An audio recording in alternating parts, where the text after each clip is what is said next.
Hey everyone, Coach Investor back to another video for today. So let's talk about Fiverr's earnings report. In my opinion, a very important report to calm the market and calm the investors down. Because in recent weeks, with the rise of AI, generative AI, etc., the sentiment in the market was, well, platforms like Fiverr, Upwork, people will use them less and less because, well, everybody will just be using ChatGPT types of applications.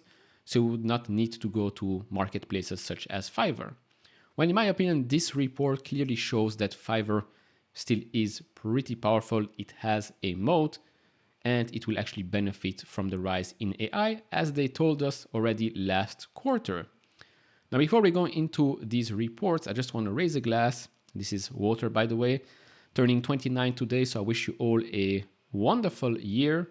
Cheers. Let's go after those big returns. Now, last year, they already told us this. With the emergence of AI tools such as ChatGPT, many have questions whether Fiverr's business will be impacted or even replaced by AI technology in the future. Fiverr will uniquely benefit from AI in these aspects. However, as much as these tools have incredible power, what really matters is how humans will make use of these tools to create inspiring, creative work for other humans to consume. Innovation always creates more jobs, not less. Now we also have a comment here from CEO and CFO of the company. So we started off the year with strong execution, which has successfully helped us navigate through the current macro environment, while we continue to make progress towards a long-term vision for the future of work. We are excited about the opportunities that lie ahead of us, particularly around the AI technology. And we believe we are well positioned to unlock the combined potential of human talent and AI tools in the freelancing industry. So that the CFO continued here, remain focused on operational discipline and efficiency for our business, which has allowed us to meet our growth expectations and outperform on adjusted EBITDA margin this quarter. Thanks to our strong financial foundation and unique business model, we are on track to deliver on our 2023 guidance while remaining vigilant in this period of macro uncertainty. And yes, they beat on the consensus, on EPS and on revenue, slight beat there. But overall, they were on track to meet their guidance towards this year. Big improvements on the profitability of the business as well. Now, of course, when you look at growth, as you will see, yes, it's true. It's not currently in a hyper growth mode, but let's be honest, that's to be expected right now in the current macroeconomic environment. And maybe that's why the stock hasn't really moved that much. But let's go and have a look at those numbers. Now, if you enjoy this type of videos, I would really appreciate it if you hit that thumbs up button, subscribe if you have not. Trying to reach 30,000 subscribers by the end of the year. And if you want to support me even further, do check out the link down in the description and in the pinned comment to get the top 10 best stocks to buy now, or go to fool.com/couchinvestor. So, as of revenue, they meet the top end of their guidance, $88 million. That's up just 1.5% year over year. As I said, not really a hyper growth, even such a growth company right now. Active buyers increased 0.3% year over year to 4.3 million. Remember, previously we were stuck each and every quarter with 4.2. Now it's the second quarter with 4.3. At least they're not losing active buyers.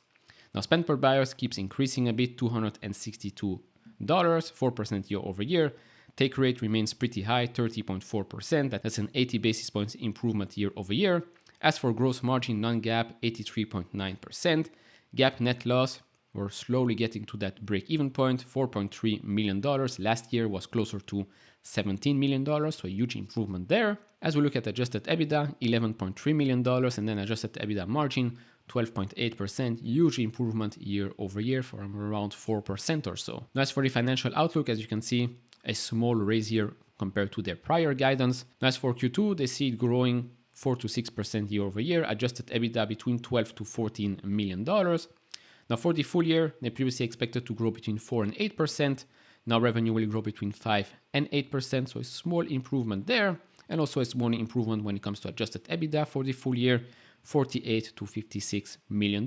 So, overall, I think it's pretty fair to say that pretty solid business right now, despite all the fears. Now, I'm going to touch on the AI aspect of things. So they say here at Fiverr, AI is not just a buzzword, but an integral part of building our technology moat since the very beginning, and believe it unlocks even more exciting opportunities with the recent advancements. They continue here, we haven't seen the development of AI displacing the need for human talent. On the contrary, we are seeing the increasing need for human skills to deploy and implement AI technology. An influx of new service categories and AI talent emerging on the marketplace, higher quality of work, and improving productivity where AI tools are utilized, and opportunities to continuously reimagine the future of e-commerce. More on that later on. Now, when we talk about going upmarket, among those who spent over $10,000 in 2022, we saw the vast majority of them remain very active in the first quarter of 2023, despite the challenging macro conditions. They continue by saying here, today, nearly half of our business is from orders that are above $200, with website development, search engine optimization, SEO, and mobile apps being among the top categories for those transactions. They also say here, in Q1, the largest transaction on the marketplace was a $15,000 order, where a machinery dealership sought out professional expertise from Fiverr to develop a customized mobile app to be used as a resource guide for its customers. They also rebranded Stoke Talent to Fiverr Enterprise, so let's provide a unified experience to consolidate all freelancer engagement across a larger organization. And of course, as you go up market more and more, you depend a bit less on the lower end of the spenders on their platform, especially in the current macroeconomic environment. It's better to have those bigger tickets. Basically takes the shock of the smaller ones not maybe spending as much as before. Now, continuing here on the AI aspect, during Q1, we added over 20 new categories to our catalog, many of which are AI-related services, as we cater to the surging interest for these emerging skills from both customers and freelancers. For example, one of the largest recruiting platforms came to Fiverr to build a web app that uses AI to generate tailored career summaries for candidates based on their different job application. They also give us an example here for creating bedtime stories using AI. Apparently, this took 3 weeks to make on a $2,300 budget. And they continue by saying here, number of AI-related gigs has increased over tenfold, and buyer searches for AI increased over 1,000% compared to 6 months ago. We are also seeing higher quality of work deliveries as freelancers leverage the latest generative AI tools. Remember, this goes both ways, right? Sellers can use AI as well to improve their workflow, maybe increase their output as well, so they can have more transactions. More transactions helps Fiverr as well. Of course, the quality of work needs to be as high as possible, but for the seller, it's a no-brainer.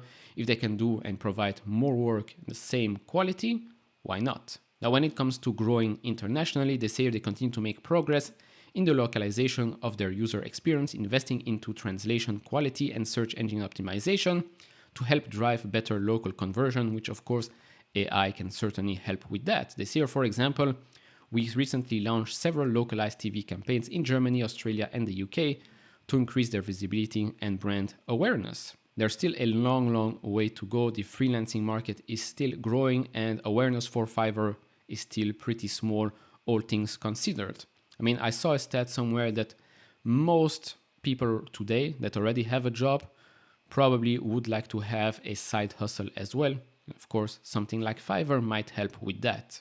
And now last thing here, when you look at net cash provided by operating activities, basically close to doubling year over year, while we see share-based compensation actually come down year over year. So again, the profitability of the business, cash flow-wise, is becoming better and better. So to conclude, to me, another solid quarter from Fiverr. Of course, still a long way to go for the company, especially in the industry that they're playing in.